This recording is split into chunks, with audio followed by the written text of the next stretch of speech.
हजारों सालों से अरब सागर के किनारे खड़ा सोमनाथ मंदिर सिर्फ एक मंदिर नहीं, बल्कि आस्था, शक्ति और पुनर्जन्म का प्रतीक है। यह वही पवित्र स्थल है जिसे इतिहास में कई बार तोड़ा गया, लेकिन हर बार यह और भी भव्य रूप में खड़ा हो गया। सोमनाथ की महिमा सिर्फ हिंदू धर्म ग्रंथों में ही नहीं, बल्कि इतिहास के पन्नों में भी दर्ज है।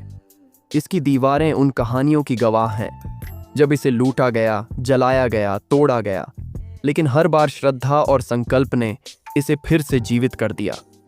तो आइए जानते हैं सोमनाथ मंदिर के इतिहास की वह अमर गाथा जिसे न कोई मिटा सका और न ही झुका सका। सोमनाथ मंदिर का इतिहास। कितनी बार तोड़ा गया और कैसे फिर से बना। गुजरात प्रांत के काठियावाड़ क्षेत्र में समुद्र के किनारे सोमनाथ नामक विश्व प्रसिद्ध मंदिर में 12 ज्योतिर्लिंगों में से एक है। पावन प्रभास क्षेत्र में स्थित इस सोमनाथ ज्योतिर्लिंग की महिमा महाभारत, श्रीमद् भागवत तथा स्कंद पुराण में विस्तार से बताई गई है। चंद्रदेव का एक नाम सोम भी है। उन्होंने भगवान शिव को ही अपना नाथ मानकर यहाँ तपस्या की थी, इसीलिए इसका नाम सोमनाथ हो गया। इसे चंद्रदेव ने सबसे पहले स्वर्ण से बनवाया था। कहते हैं कि सोमनाथ के मंदिर में शिवलिंग हवा में स्थित था। यह एक कौतूहल का विषय था। जानकारों के अनुसार यह वास्तुकला का एक नायाब नमूना था। इसका शिवलिंग चुंबक की शक्ति से हवा में ही स्थित था। कहते हैं कि महमूद गजनबी इसे देखकर हतप्रभ रह गया था। सर्वप्रथम इस मंदिर के उल्लेखानुसार ईसा के पूर्व यह अस्तित्व में था।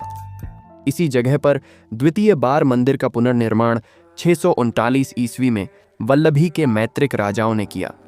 पहली बार इस मंदिर को 725 ईस्वी में सिंध के मुस्लिम सूबेदार अल जुनैद ने तोड़वा दिया था। फिर प्रतिहार राजा नागभट्ट ने 815 ईस्वी में इसका पुनर्निर्माण करवाया। इसके बाद महमूद गजनवी ने सन 1024 में कुछ 5000 साथियों के साथ सोमनाथ मंदिर पर हमला किया, उसकी संपत्ति लूटी और उसे नष्ट कर दिया। तब मंदिर की रक्षा के लिए निहत्थे हजारों लोग मारे गए थे। ये वे लोग थे जो पूजा कर रहे थे या मंदिर के अंदर दर्शन लाभ ले रहे थे, और जो गांव के लोग मंदिर की रक्षा के लिए निहत्थे ही दौड़ पड़े थे। महमूद के मंदिर तोड़ने और लूटने के बाद गुजरात के राजा भीमदेव और मालवा के राजा भोज ने इसका पुनर्निर्माण कराया। 1093 में सिद्धराज जयसिंह ने भी मंदिर निर्माण में सहयोग दिया। 1168 में विजयेश्वर कुमारपाल और सौराष्ट्र के राजा खंगार ने भी सोमनाथ मंदिर के सौंदर्यीकरण में योगदान किया था। सन 1277 में जब दिल्ली सल्तनत के सुल्तान अलाउद्दीन खिलजी के सेनापति नुसरत खान ने गुजरात पर हमला किया, तो उसने सोमनाथ मंदिर को दोबारा तोड़ दिया और सारी धन संपदा लूट कर ले गया। मंदिर को फिर से हिंदू राजाओं ने बनवाया, लेकिन सन 1395 में गुजरात के सुल्तान मुजफ्फर शाह ने मंदिर को फिर से तोड़वाकर सारा चढ़ावा लूट लिया। इसके बाद 1412 में उसके पुत्र अहमद शाह ने भी यही किया। बाद में मुस्लिम क्रूर बादशाह औरंगजेब के काल में सोमनाथ मंदिर को 2 बार तोड़ा गया। पहली बार 1665 ईस्वी में और दूसरी बार 1706 ईस्वी में। 1665 में मंदिर तोड़वाने के बाद जब औरंगजेब ने देखा कि हिंदू उस स्थान पर अभी भी पूजा अर्चना करने आते हैं, तो उसने वहां एक सैन्य टुकड़ी भेजकर कत्लेआम करवाया। जब भारत का एक बड़ा हिस्सा मराठों के अधिकार में आ गया, तब 1783 में इंदौर की रानी अहिल्याबाई द्वारा मूल मंदिर से कुछ ही दूरी पर पूजा अर्चना के लिए सोमनाथ महादेव का एक और मंदिर बनवाया गया। भारत की आज़ादी के बाद सरदार वल्लभ भाई पटेल ने समुद्र का जल लेकर नए मंदिर के निर्माण का संकल्प लिया। उनके संकल्प के बाद 1950 में मंदिर का पुनर्निर्माण हुआ। 6 बार टूटने के बाद 7वीं बार इस मंदिर को कैलाश महामेरु प्रसाद शैली में बनाया गया। वर्तमान मंदिर चालुक्य शैली में बना है और इसकी ऊंचाई लगभग 155 फीट है। मंदिर के शिखर पर 10 टन का स्वर्ण कलश स्थित है।